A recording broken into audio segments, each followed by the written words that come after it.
పొట్ట, ఇవన్నీ అవయవాలు ఉన్నాయి లేదా? ఈ అవయవం వేరే, ఆ అవయవం వేరే. ఒకటి పని చేసినట్లు ఇంకోటి పని చేయదు, అన్నీ వేరు వేరు వేరు వేరు వేరు కదా. పరిమితి, వాటి పరిమితి ఉందా లేదా? ఇప్పుడు నేను అంటున్నావు, నువ్వు పరిమితితో మాట్లాడుతున్నావా, పరిమితి లేనట్లుగా మాట్లాడుతున్నావా? చూడు, నేను ఒక పరిమితికి, ఒక అవయవములు కలిగిన వాడనా?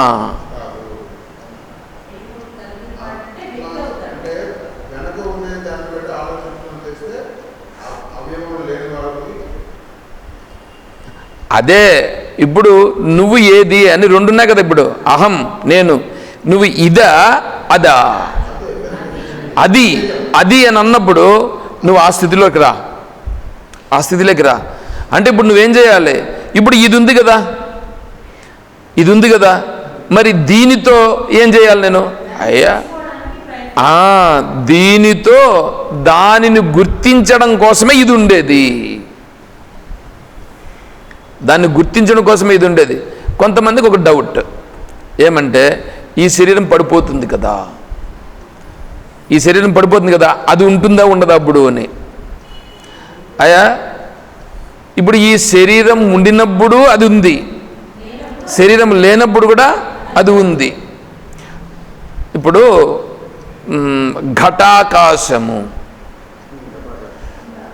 ఘటాకాశము, కొండ ఆకాశం ఉంది కదా. విను విను, డిస్టర్బ్ చేయొద్దు నన్ను. అదే నీకోసమే నేను చెప్పేది ఎక్కువగా. వినండి, నన్ను డైవర్ట్ చేయొద్దు. నాకు టైం అయిపోయింది, నా మైండ్లో వేరే వచ్చేసిందంటే నాకు మళ్ళీ మైండ్లో పని చేయదు నాకు. ఘటాకాశము, ఇప్పుడు కుమ్మరోడు కుండ తయారు చేస్తున్నాడు. కుండ తయారు చేసినప్పుడు కుండలేకి ఆకాశమును తీసుకొచ్చాడా? ఆల్రెడీ ఉంది, ఆల్రెడీ ఉంది. ఇప్పుడు కుండను తయారు చేశాడు, కుండను తయారు చేశాడా? ఆ కుండను అట్లా అన్నాడు, మట్టిని అట్లా అన్నాడు, ఆడుండేదాన్ని ఇప్పుడు వాడు ఘటమని, ఘటాకాశం అని అన్నాడు. ఇప్పుడు ఘటము తయారయ్యేటప్పటికే ఘటాకాశం ఉందా లేదా? ఆల్రెడీ ఘటాకాశం ఉంది, అవునా? అంటే ఘటం వచ్చిన దానికి ఘటాకాశం వచ్చిందా? ఆల్రెడీ ఆకాశం ఉందిగా. అలాగే వీడు పుట్టడం అనేది వీడు జరిగేటప్పటికే అక్కడ ఏదైతే ఉన్నదో అది ఉందా లేదా? అది వెనకాల ఏది ఉందో, అది సహజంగా ఏది ఉన్నదో ఆ సహజంగా ఉండేది ఆల్రెడీ ఉంది కదా. నువ్వు వచ్చిన తర్వాత వచ్చింది అదేమన్నా, అది ఆల్రెడీ ఉంది, నువ్వు వచ్చినావు. ఇప్పుడు ఘటం పగిలిపోయింది, ఘటం పగిలిపోతే ఆకాశం ఏమైనా పగిలిపోయిందా? ఘటం పగిలిపోయిందని ఆకాశం పోతుందా? ఘటం పగిలిపోయిందని ఆకాశం ఏం పోదు.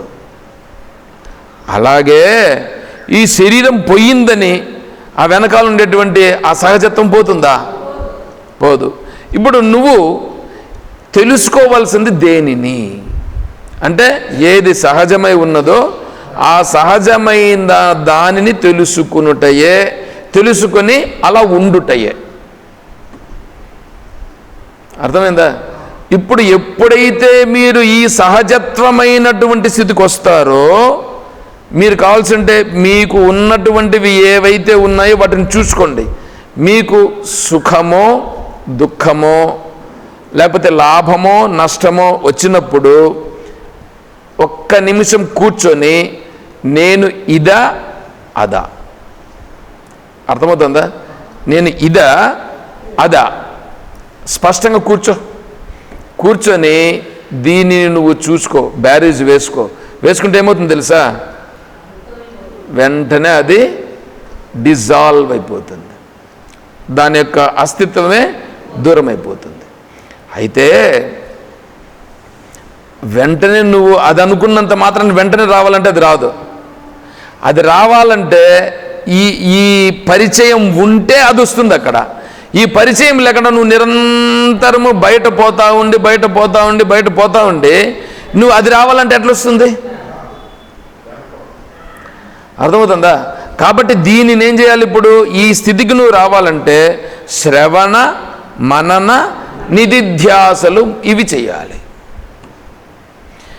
ఎవరైతే శ్రవణ మనన నిధిధ్యాసలు చేస్తారో వాళ్ళకి ఇది అర్థమవుతుంది. ఈ మనస్సు పరిపక్వమై వీళ్ళకుండేటువంటి జ్ఞానమును, ఇప్పుడు నిజంగా చూడండి, వీడికుండే జ్ఞానమే కదా అడ్డంకి. వీడికుండే జ్ఞానం ఇప్పుడు అడ్డంకి అయిందా లేదా? ఈ సహజత్వ స్థితికి పోయేదానికి అదే అడ్డమైంది. వీడికుండే జ్ఞానమే సహజత్వ స్థితికి పోయేదానికి అడ్డమవుతుంది. అందుకే నేను మీకు చెప్తూ ఉంటాను, మీకుండేటువంటి దాన్ని ఈడ తీసుకొని వచ్చి పెడితే అది అడ్డంకి అయిపోతుంది. ఎందుకంటే మీరు చెప్పేది సక్రంగా రాదు. మీరు చెప్పిన దాన్ని మళ్ళీ నేను దాన్ని మాడిఫై చేయాల్సి వస్తుంది. మీరు చెప్పినప్పుడు మళ్ళీ నేను మాడిఫై చేస్తే ఓ కరెక్టే అని మళ్ళీ మీరు దాన్ని యాక్సెప్ట్ చేస్తారు. అంటే ఏంటంటే ఆలోచన చేస్తుండేది బాగానే ఉంది, దాన్ని మళ్ళీ కావాల్సింటే మాట్లాడదాం, మనకేం ప్రాబ్లం ఏం లేదు. కానీ దీనితో పోల్చుకోండి. మీరు ఆలోచన చేస్తూ ఉండేది కూడా దీనితో సరిపోతుందా పోల్చుకోవాలి. దేనితో? అవ్యయ సహజత్వం. సహజత్వం అనే దానికి సంబంధించే నేను ముందుకెళ్ళాలి. ఈ శరీరముతోనూ సహజత్వం కోసమే వెళ్ళాలి, కర్మతోనూ సహజత్వం కోసమే వెళ్ళాలి, తెలివితోనూ సహజత్వానికే పోవాలి. ఈ మూడు సహజత్వం కాదు. అర్థమైందా? ఇప్పుడు ఇది వ్యష్టిగా ఉంది. వ్యష్టి దేనికోసం ఉంది? సమిష్టి కోసం ఉన్నది. వ్యష్టి కోసం చేసుకుంటే వీడు దీంట్లోనే పడి బంధింపబడుతాడు. ఏమండి? వ్యష్టిగా ఉంటూనే సమిష్టి భావన కలిగి ఉండాలి. ఇప్పుడు అదే బ్రిడ్జ్ కట్టుకునే దాంట్లో చెప్పినాం కదా, వీడికి వచ్చే ఫలం ఎలాగో వస్తుంది. వీడికి వచ్చే ఫలం పైన దృష్టి అనేటువంటిది కదా, ఎలాగో వచ్చేది వస్తుంది. కానీ దృష్టి నీకు ఎక్కడ ఉండాలా? సమిష్టి పైన ఉండాలా. సమిష్టి పైన దృష్టి ఎప్పుడు ఉంటుందో అప్పుడు నువ్వు కోరుకున్నది ఆటోమేటిక్గా వస్తుంది. అది నువ్వు కోరుకున్నది ఆటోమేటిక్గా వస్తుంది. కానీ మనం ఏం చేస్తామంటే సమిష్టి కోసం ఉండదు, వ్యష్టి పైనే ఎంతసేపు ఉంటుంది. ఈ వ్యష్టి భావన విడిచిపెట్టి సమిష్టి భావనలోకి ఎప్పుడు వస్తావో అది కర్మయోగం అవుతుంది.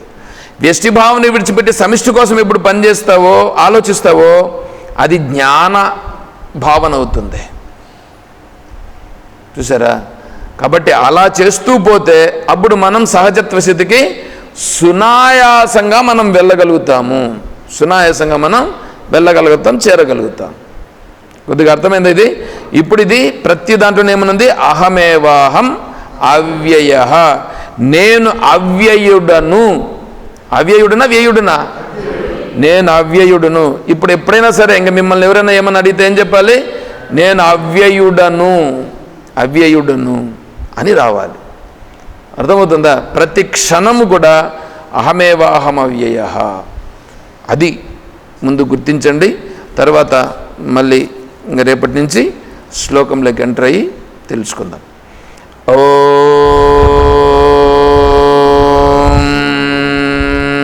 తత్సత్. ఓం అసతో మా సద్గమయ. ఓం తమసో మా జ్యోతిర్గమయ. ఓం మృత్యోర్మా అమృతం గమయ. ఓం శాంతి